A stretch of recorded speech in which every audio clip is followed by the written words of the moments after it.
जय माता दी। दोस्तों, आज की वीडियो ज्योतिष प्रश्न शास्त्र से संबंधित एक गणितीय सूत्र को लेकर बनाई गई है।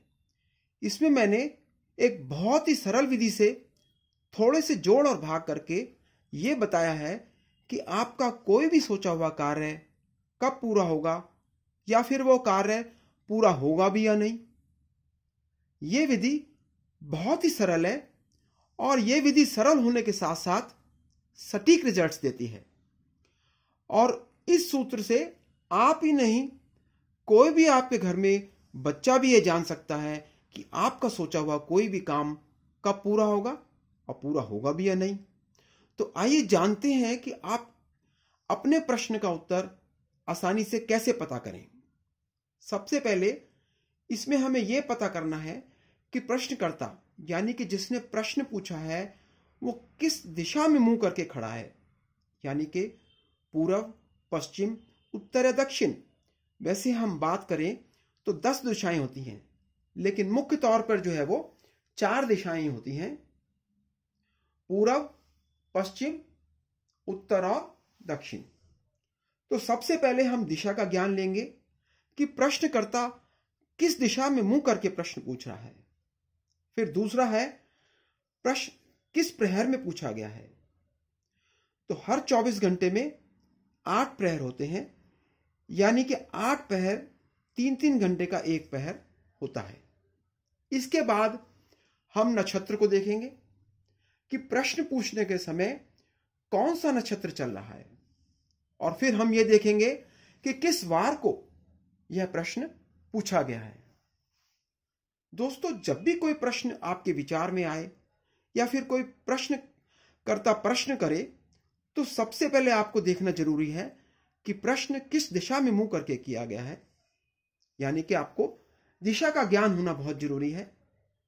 अगर दिशा पूर्व है तो फिर 1 नंबर लिया जाएगा, अगर दक्षिण है तो फिर 2 नंबर लिया जाएगा, अगर पश्चिम है तो 3 नंबर, और अगर उत्तर दिशा में मुंह करके क्वेश्चन पूछा जा रहा है तो फिर 4 नंबर लेंगे। इसके बाद देखना है प्रहर।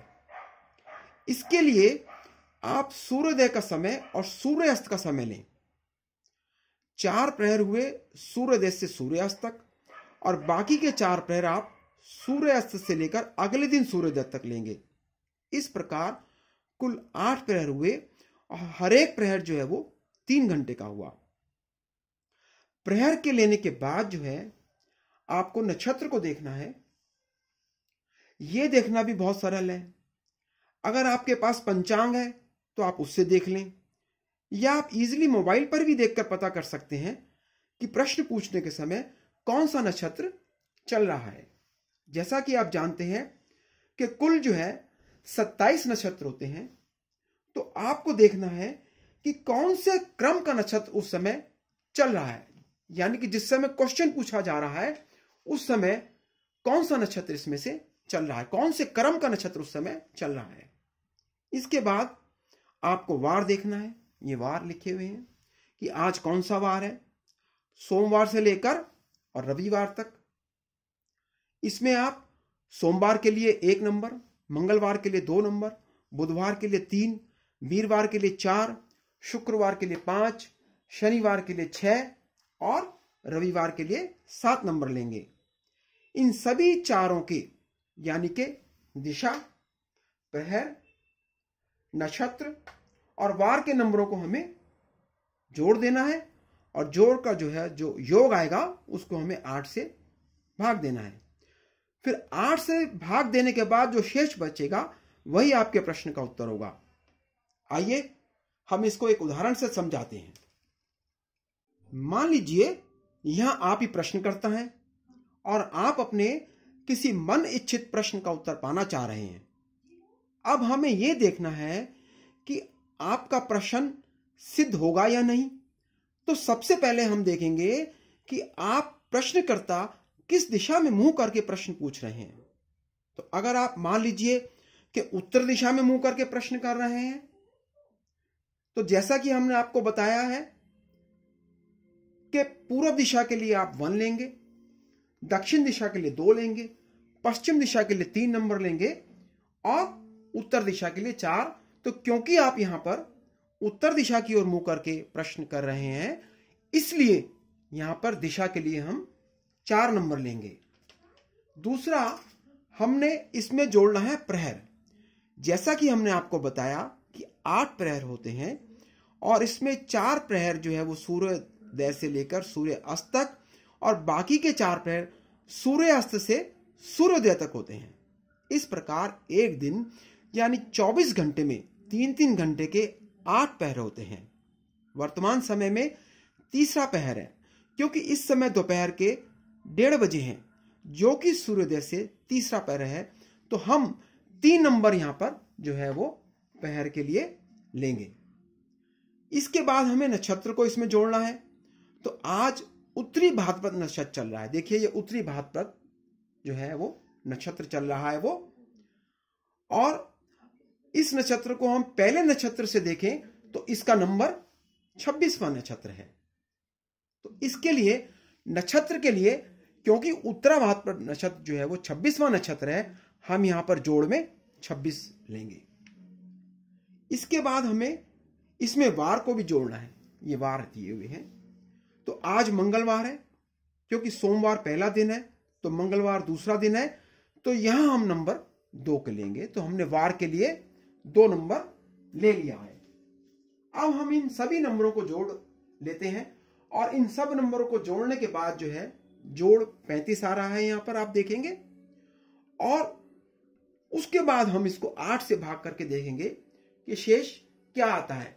तो ये 35 है, 35, इसको हम 8 से भाग करेंगे तो ये 8 से 4 बार जाएगा, ये आएगा 32, और यहां पर जो शेष आएगा वो 3 आएगा, और शेष ही जो है हमारा उत्तर निकलेगा। इसी से हमारा उत्तर निकलना है।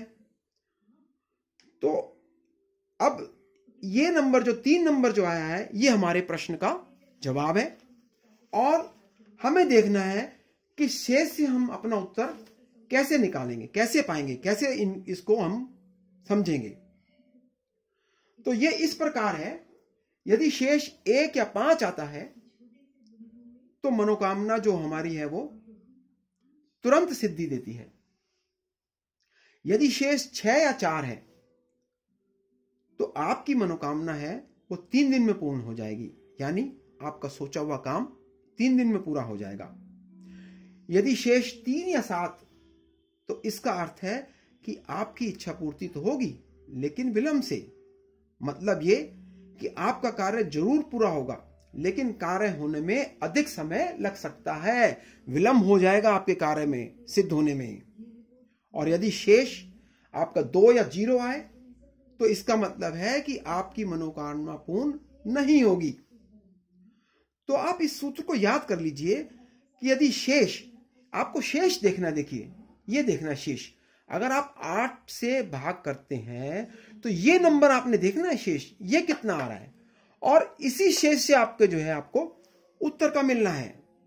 1 या 5 से तुरंत सिद्धि है, 6 या 4 3 दिन में सिद्धि मिलेगी, 3 या 7 कार्य सिद्ध होगा लेकिन विलंब से, 2 या 0 तो आपकी मनोकामना सिद्ध नहीं होगी। प्रिय दोस्तों, ये सूत्र लगाना बहुत ही आसान है और इसके रिजल्ट्स भी सटीक देखने को मिलते हैं। ये सूत्र आप आसानी से याद कर सकते हैं।